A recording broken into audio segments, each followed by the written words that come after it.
आज आप लोग उत्तर प्रदेश में विधानसभा के लिए हो रहे आम चुनाव में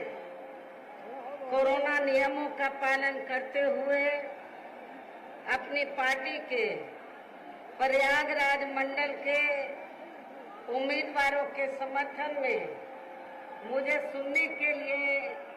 यहाँ भारी संख्या में इकट्ठा हुए हैं, तो उसके लिए मैं आप सभी लोगों का हार्दिक दिल से आभार प्रकट करती हूँ। और अब मैं सबसे पहले अपनी पार्टी के संबंध में ये कहना चाहूँगी कि हमारी पार्टी ये चुनाव उत्तर प्रदेश की सभी विधानसभा की सीटों पर अकेले अपने बलबूते पर ही पूरी तैयारी दमदारी के साथ यहाँ सन 2007 की ही तरह फिर से अपनी पार्टी की पूर्ण बहुमत की सरकार बनाने के लिए लड़ रही है, ताकि आपको वर्तमान में भाजपा के चल रहे जातिवादी, संकीर्ण, अहंकारी व तानाशाही वाले शासन से मुक्ति मिल सके। इसके साथ ही हमारी पार्टी ने पूर्व की तरह इस चुनाव में भी बीएसपी से जुड़ने की तादाद को ध्यान में रखकर फिर उसी अनुपात में ही यहाँ सर्व समाज के लोगों को टिकट भी दिए हैं। और अभी चुनाव में आप लोगों को अपना वोट कांग्रेस, बीजेपी, सपा व अन्य विरोधी पार्टियों को न देकर वे भारतीय संविधान के मूल निर्माता परम पूज्य बाबा साहब डॉक्टर भीमराव अम्बेडकर को भारत रत्न की उपाधि से भी केंद्र में कांग्रेस पार्टी की रही सरकार ने इनको सम्मानित नहीं किया था,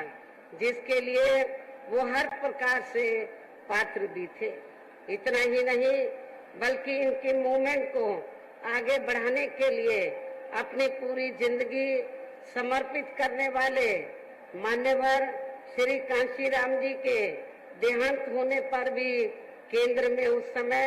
इसी कांग्रेस पार्टी की रही सरकार ने उनके सम्मान में एक दिन के लिए भी राष्ट्रीय शोक घोषित नहीं किया था, तथा न ही इस पार्टी की रही सरकार ने पिछड़े वर्ग की आरक्षण संबंधी मंडल कमीशन की रिपोर्ट को भी लागू किया था, जिससे फिर बीएसपी ने अपने कड़े संघर्ष व अथक प्रयासों से केंद्र में रही उस समय श्री बीपी सिंह की सरकार से ही लागू कराया था। साथ ही इसी सरकार में ही बाबा साहब डॉक्टर भीमराव अम्बेडकर को भी भारत रत्न की उपाधि से सम्मानित किया गया था। लेकिन अब केंद्र व अधिकांश राज्यों की भी सत्ता से बाहर होने पर यही कांग्रेस पार्टी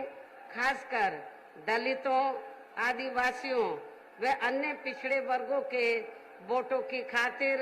आए दिन किस्म किस्म की नाटकबाजी करती रहती है,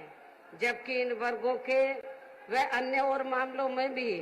इस पार्टी की सच्चाई तो ये है कि कांग्रेस पार्टी जब सत्ता में आसीन होती है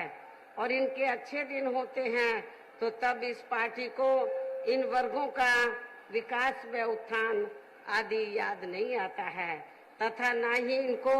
महिलाओं की भी भागीदारी याद आती है। और यदि कांग्रेस पार्टी ने ये सब कुछ किया होता, वीकर सेक्शन के लिए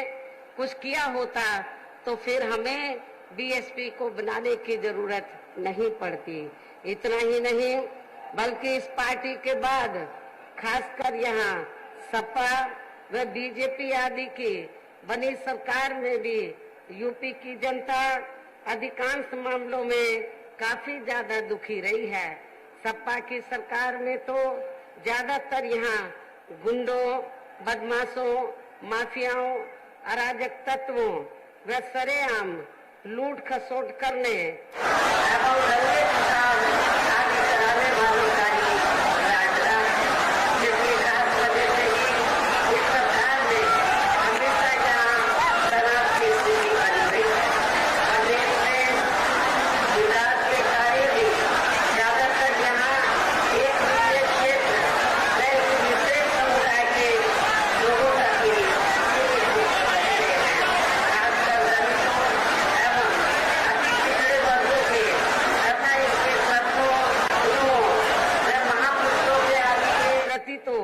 अधिकांश हमें इनका जातिवादी रवैया ही देखने के लिए मिला है, जिसके अनेकों उदाहरण हैं। जैसे श्री अखिलेश यादव की सपा सरकार ने ही प्रदेश में एससी व एसटी का सरकारी ठेकों में आरक्षण खत्म कर दिया था, जिसकी देश में पहली बार यह व्यवस्था बीएसपी की सरकार में ही की गई थी। संसद में सपा ने एससी व एसटी का पदोन्नति में आरक्षण का बिल फाड़ दिया था तथा फिर उसे पास भी नहीं होने दिया था। साथ ही मान्य कोर्ट के निर्णय की आड़ में एससी व एसटी के कर्मचारियों का गलत तरीके से डिमोशन भी कर दिया गया। सपा सरकार ने ही एससी व एसटी के छात्रों का विदेश जाकर पढ़ाई करने की योजना को खत्म कर दिया। एससी व एसटी के छात्रों का शून्य शुल्क पर प्रवेश समाप्त कर दिया गया। इसके साथ ही इन वर्गों के छात्रों की शुल्क प्रतिपूर्ति पर 60% की बाध्यता लगाकर उनकी छात्रवृत्ति रोकने का भी काम सपा सरकार में किया गया। इसी सपा सरकार ने सरकारी भूमि आवंटन में एससी व एसटी को मिलने वाली प्राथमिकता को खत्म कर दिया गया। साथ ही यही सरकार एससी व एसटी की भूमि खरीदने को लेकर नया संशोधन नियम लेकर आई, जिसमें बिना डीएम की अनुमति के कोई भी उनकी जमीन को खरीद सकता है, ताकि फिर इन वर्गों के लोगों की जमीन को आसानी से हथियाया जा सके। ऐसे अनेकों और भी इन्होंने विरोधी फैसले लिए। इसके अलावा दलित एवं अन्य पिछड़े वर्गों में जन्मे इनके महान संतों, गुरुओं व महापुरुषों आदि के सम्मान में हमारी सरकार ने जनहित की अनेकों योजनाओं के जो नाम रखे थे, साथ ही नए बनाए गए जिलों, यूनिवर्सिटी व पार्क आदि के जो नाम रखे गए थे, वे सभी अधिकांश सपा सरकार ने बदल दिए, जिसके तहत ही संत रविदास जिले का नाम भी बदलकर भदोई कर दिया गया, जो आपका पड़ोसी जिला है। इस प्रकार से इस पार्टी का इनके प्रति ऐसा है ये प्रेम, इनका असली समाजवाद। इतना ही नहीं बल्कि हमारी पार्टी तो इन मामलों को लेकर ये भी सोच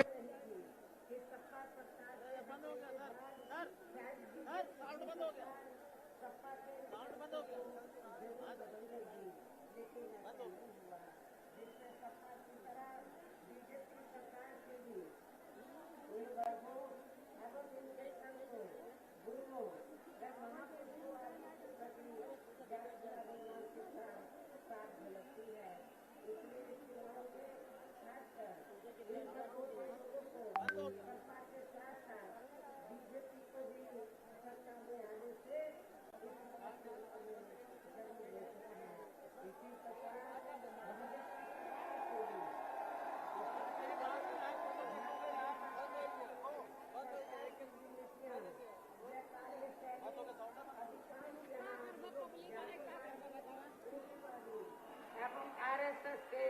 संकीर्ण एजेंडे को ही लागू करने पर टिकी रही है, जिससे प्रभावित एवं शिकार हुए लोगों का इस सरकार में सही से विकास व उत्थान आदि नहीं हो सका है। साथ ही इनका हर स्तर पर काफी ज्यादा शोषण व उत्पीड़न आदि भी किया गया है। धर्म के नाम पर हमेशा यहाँ तनाव व नफरत आदि का वातावरण ही बना रहा है। प्रदेश में अपराध भी काफी ज्यादा बढ़े हैं, खासकर दलित, अखिलेश व महिलाएं आदि भी इस सरकार में कतई भी सुरक्षित नहीं रही है। लेकिन मीडिया में सही आंकड़ों को दबा दिया जाता है। इसके अलावा प्रदेश में गरीबों, मजदूरों, बेरोजगारों व अन्य मेहनत कर लोगों के साथ साथ दलितों, आदिवासियों, अन्य पिछड़े वर्गों, अन्य धार्मिक अल्पसंख्यक समाज के लोगों के हित में कल्याण के लिए वर्षों से जो भी यहाँ सरकारी योजनाएं चल रही थी, तो उनका भी इन्हें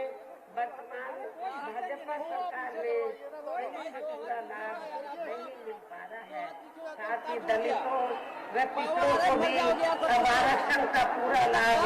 नहीं मिल पा रहा है, क्योंकि अभी सरकार वर्तमान भाजपा सरकार में ज्यादातर सरकारी कार्य प्राइवेट सेक्टर के जरिए ही कराए जा रहे हैं, जिसमें इनके लिए आरक्षण की कोई भी व्यवस्था नहीं है। सरकारी नौकरियों में भी इनका आरक्षण का कोटा पूरा नहीं किया जा रहा है। मुस्लिम व अन्य धार्मिक अल्पसंख्यक समाज के लोगों के साथ तो बीजेपी की सरकार में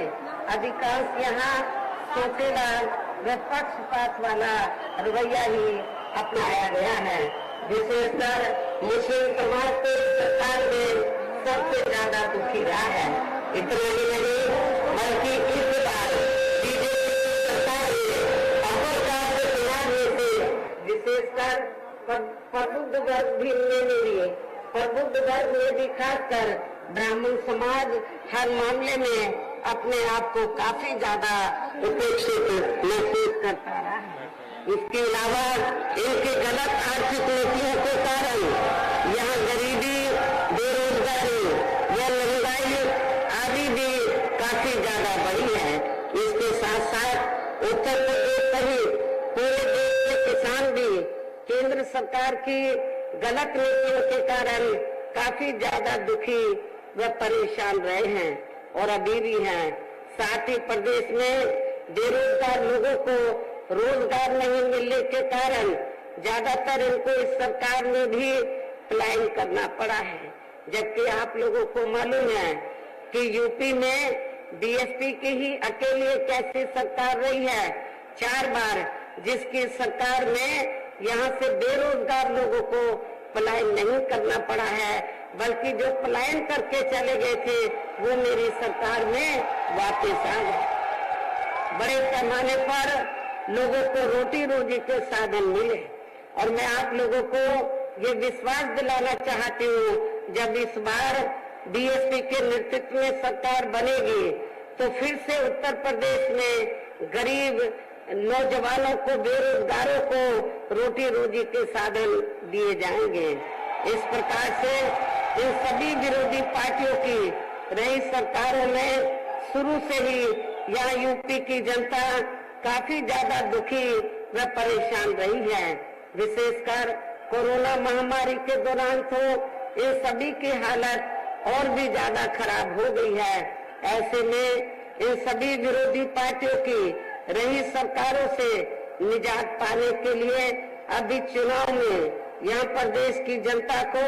अपनी एकमात्र हितैषी पार्टी बहुजन समाज पार्टी की ही सरकार बनाना बहुत जरूरी है, जिसमें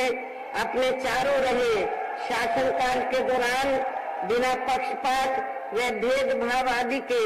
यहाँ कमजोर एवं उपेक्षित वर्गों के लोगों के साथ साथ सब समाज में से गरीबों, मजदूरों, बेरोजगारों, किसानों, व्यापारियों, कर्मचारियों, वकीलों एवं अन्य मेहनत कश लोगों के साथ ही युवाओं, छात्रों, महिलाओं व बुजुर्गों आदि के भी विकास एवं उत्थान के लिए अनेकों ऐतिहासिक व महत्वपूर्ण कार्य किए हैं और इस बार सरकार बनने पर वो सभी कार्य फिर से शुरू किए जाएंगे। प्रदेश में विशेषकर गरीबी एवं बेरोजगारी आदि को दूर करने के लिए इस बार भी जरूरी कदम उठाए जाएंगे और इस मामले में हमारी सरकार ने बेरोजगार लोगों को बेरोजगारी भत्ता नहीं बल्कि उन्हें बड़ी संख्या में सीधे ही रोटी रोजी के साधन उपलब्ध कराए हैं और इस बार सरकार बनने पर भी जरूर उपलब्ध कराए जाएंगे। हमारी सरकार ने गरीब एवं भूमिहीन लोगों को खेती करने के लिए फ्री सरकारी जमीन भी दी है, नियमों के तहत आगे भी दी जाएगी। गरीब आवासहीनों को भी सभी सुविधाओं के साथ फिर से 2 कमरों के पक्के मकान भी फ्री में बनाकर दिए जाएंगे। इस प्रकार से अनेकों और भी कार्य किए जाएंगे। डॉक्टर अंबेडकर ग्राम विकास योजना के तहत देहातों का और मान्यवर श्री कांशीराम जी शहरी समग्र विकास योजना के तहत शहरों का भी काफी विकास किया गया है, ये भी आप लोगों को मालूम है। इस मामले में प्राथमिकता पहले उन देहातों व शहरों की बस्तियों को दी गई है जहां पर अधिकांश गरीब एवं बेरोजगार लोग निवास करते हैं, और इस बार सरकार बनने पर ये कार्य आगे भी किए जाएंगे। इन कार्यों के साथ साथ किसानों को भी किसी भी मामले में निराश नहीं होने दिया जाएगा।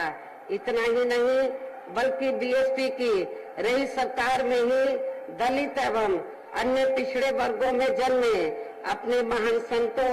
गुरुओं व महापुरुषों आदि को भी विभिन्न रूपों में पूरा आदर सम्मान दिया गया है,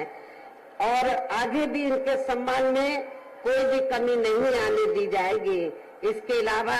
आपके प्रयागराज मंडल की जो भी यहाँ स्थानीय समस्याएं होंगी तो उन्हें भी दूर करने का पूरा प्रयास किया जाएगा। इसके साथ साथ केंद्र व यूपी सरकार के भी विवादित नियमों व कानूनों को लागू किया जाएगा। इसके साथ ही बीएसपी की सरकार बनने पर यह बीजेपी व सपा आदि के शासन काल की तरह कानून व्यवस्था को किसी भी कीमत पर खराब व लचर नहीं होने दिया जाएगा, तथा हर स्तर पर यह कानून द्वारा कानून का राज ही कायम किया जाएगा। जाति व धर्म के आधार पर यह लोगों का किसी भी प्रकार से शोषण व उत्पीड़न आदि नहीं होने दिया जाएगा, जैसा कि वर्तमान भाजपा सरकार में हो रहा है। खासकर कानून व्यवस्था को बेहतरीन बनाने के लिए विशेष अभियान के तहत व दलगत राजनीति से ऊपर उठकर यहाँ गुंडों, बदमाशों, माफियाओं व अन्य आपराधिक एवं अराजक तत्वों को भी जेल की सलाखों में भेजा जाएगा, जहां मेरी सरकार में इनकी जेल के बाहर नहीं बल्कि जेल के अंदर ही सही जगह होती है। इतना ही नहीं बल्कि वर्तमान भाजपा सरकार ने जाति, धर्म व राजनीतिक द्वेष की भावना के तहत जिन लोगों को खासकर धरना, प्रदर्शन आदि के नाम पर जबरदस्ती गलत धाराओं में फंसा के उन पर अनेकों केस चलाए हुए हैं, तो उन मामलों की भी सही से जांच करा के उनके केस भी खत्म कर दिए जाएंगे। इसके साथ साथ प्रदेश में खासकर शिक्षा के क्षेत्र में व अन्य और विभागों के भी कर्मचारी जो आए दिन अपनी मांगों को लेकर धरना, प्रदर्शन एवं हड़ताल आदि करते रहते हैं, तो उन सभी मामलों को निपटाने के लिए एक आयोग का गठन किया जाएगा और उनकी सही मांगों को मान लिया जाएगा, जिसमें कर्मचारियों की पुरानी पेंशन योजना को भी लागू करने का मामला शामिल है, इसे भी लागू किया जाएगा। इसके अलावा सर्वजन हिताय व सर्वजन सुखाय को लेकर अन्य और भी जरूरी कार्य किए जाएंगे, लेकिन ये सभी कार्य करने के लिए इस चुनाव में यहाँ बीएसपी को सत्ता में लाना बहुत जरूरी है, जिसके लिए अपनी पार्टी के लोगों को वोट पड़ने तक यहाँ सभी विरोधी पार्टियों के साम, दाम, दंड भेद आदि हथकंडों से भी जरूर सावधान रहना है। और इस मामले में विरोधी पार्टियां चुनाव होने से कुछ समय पहले व चुनाव के दौरान भी अपने अपने पक्ष में हवा बनाने के लिए खासकर मीडिया व ओपिनियन पोल एवं सर्वे आदि का जो बड़े पैमाने पर गलत इस्तेमाल करती है, तो उससे आप लोगों को कतई भी गुमराह नहीं होना है। जैसे सन 2007 के हुए विधानसभा चुनाव में उस समय मीडिया में जो बीएसपी को लेकर ओपिनियन पोल व सर्वे आदि दिखाए गए थे, तो आप लोगों को मालूम है जब रिजल्ट आया तो वो गलत साबित हुए थे, और इस बार भी आप लोगों को फिर से गलत साबित इनको करके दिखाना है। इसके साथ ही पूर्व की तरह इस चुनाव में भी विरोधी पार्टियों ने विभिन्न रूपों में जो अपने हवाई व प्रलोभन भरे चुनावी घोषणा पत्र आदि जारी किए हैं, जिन्हें सत्ता में आने के बाद ये पार्टियां अधिकांश अमल में नहीं लाती हैं, तो उनके बहकावे में भी आप लोगों को बिल्कुल भी नहीं आना है, जिन पर से अब जनता का काफी हद तक विश्वास ही उतर गया है। इसलिए इस मामले में बीएसपी किसी भी चुनाव में विरोधी पार्टियों की तरह अपना कोई भी चुनावी घोषणा पत्र आदि जारी नहीं करती है। वैसे भी बीएसपी कहने में बहुत कम बल्कि कार्य करके दिखाने में ही ज्यादा विश्वास रखती है, और ऐसा हमने यहाँ यूपी में अपनी चारों रही सरकारों के दौरान करके भी दिखाया है। इसके साथ ही हमारी पार्टी की चारों रही सरकारों ने प्रदेश में बिगड़ी हुई कानून व्यवस्था को सुधारने के साथ साथ प्रदेश के विकास व आम जनहित के लिए जो असंख्य अति महत्वपूर्ण कार्य किए हैं, वो अभी तक या किसी भी विरोधी पार्टी की रही सरकार ने नहीं किए हैं, बल्कि ज्यादातर उन्हीं कार्यों के नाम व स्वरूप आदि बदलकर अब विरोधी पार्टियों की सरकारें उन्हीं को ही भुनाने में लगी रहती हैं। लेकिन उन कार्यों के प्रति इनकी नीयत व सोच सही नहीं होने के कारण उसमें भी ये पार्टियां ज्यादा सफल नहीं हो पा रही हैं। और अब मेरा यही कहना है कि आप लोगों को इस चुनाव में अपने हित व कल्याण के लिए या फिर से बीएसपी की सर्व जनहिताय व सर्व जन सुखाय की नीतियों पर आधारित सरकार बनाना बहुत जरूरी है। और इसके लिए पार्टी के लोगों को वोट पड़ने वाले दिन सबसे पहले सुबह उठते ही व समय से अपने अपने पोलिंग बूथों पर अपना वोट डालने के लिए जरूर जाना है। इसके साथ ही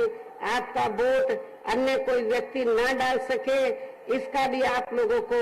खुद ही ध्यान रखना है। इसके साथ साथ अपनी पार्टी का कोई भी वोट पड़ने से ना रह जाए, तो उसका भी पार्टी की हर पोलिंग बूथ की कमेटी को विशेष ध्यान रखना है। इन्हीं जरूरी बातों के साथ ही अब मेरे बीएसपी के लोगों से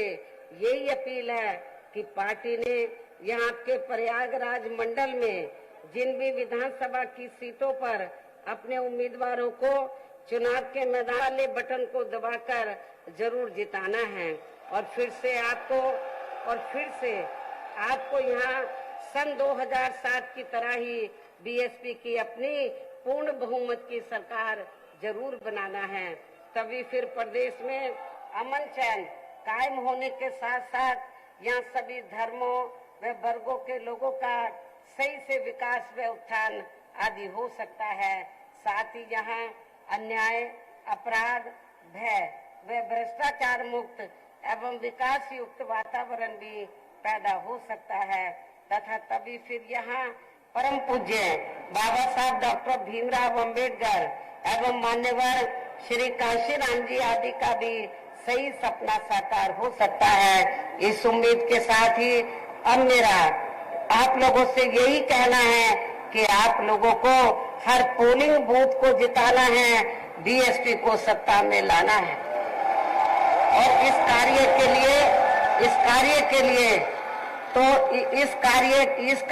लिए जैसा कि मैंने आप लोगों को 9 जनवरी की मीटिंग में जब यूपी स्टेट की मीटिंग बुलाई थी, तो मैंने कहा था, जिसमें विधानसभा के अध्यक्ष भी थे, तो मैंने इनको ये कहा था इस चुनाव में सबसे बड़ा रोल जो है विधानसभा की कमेटी का है, सेक्टर का है, पोलिंग बूथ की कमेटी का है। तो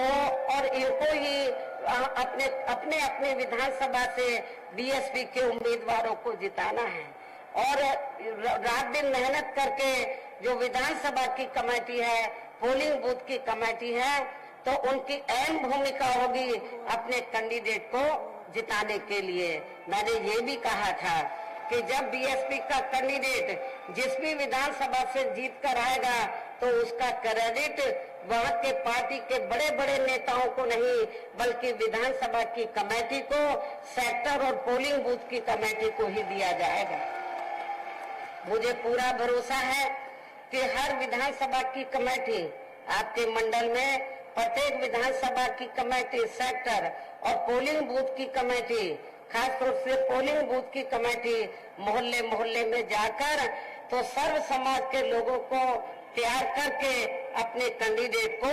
जिताने का पूरा ये कमेटी प्रयास करेगी। वैसे आज आप लोगों के जोश को देखकर मुझे ऐसा लग रहा है कि आप लोग बीएसपी के नेतृत्व में अपनी 5वीं बार सरकार जरूर बनाएंगे। इस बार अपनी 5वीं बार सरकार जरूर बनाएंगे और इस बार 5वीं बार सरकार बनाने के साथ साथ अपनी बहन को 5वीं बार यूपी का मुख्यमंत्री भी जरूर बनाएंगे। इतना ही नहीं बल्कि आज आप लोगों की इस अपार भीड़ के जोश को भी देखकर मुझे ऐसा लग रहा है कि जो लोग बीएसपी को दगा देकर गए हैं, धोखा देकर गए हैं और अब वे सपा के टिकट पर विधानसभा का चुनाव लड़ रहे हैं, जिसमें आपके जिला कौशाम्बी की ऐसी सीट का एक इंद्र देवता से भी बड़ा देवता शामिल है। तो उन सभी की आज से लेकर, वैसे आप लोगों की भीड़ को देखकर, तो उन सभी की आज से लेकर वोटों की गिनती होने तक मुझे पूरा भरोसा उनकी नींद जरूर उड़ जाएगी। और फिर इस किस्म के स्वार्थी व दगाबाज लोग इस बार ये चुनाव बुरी तरह से जरूर हार जाएंगे। इस विश्वास के साथ ही हम प्रयागराज मंडल के अंतर्गत आने वाले जिला कौशाम्बी, जिला फतेहपुर, जिला प्रतापगढ़ व जिला प्रयागराज के पार्टी के लोगों से पुनः ये पुरजोर अपील करती हूँ कि वे इस पूरे मंडल में अपनी पार्टी के सभी उम्मीदवारों को रिकॉर्ड तोड़ वोटों के अंतर से ये चुनाव जरूर जिताएंगे। इस उम्मीद के साथ ही अब मैं अपनी बात यही समाप्त करती हूँ। जय भीम।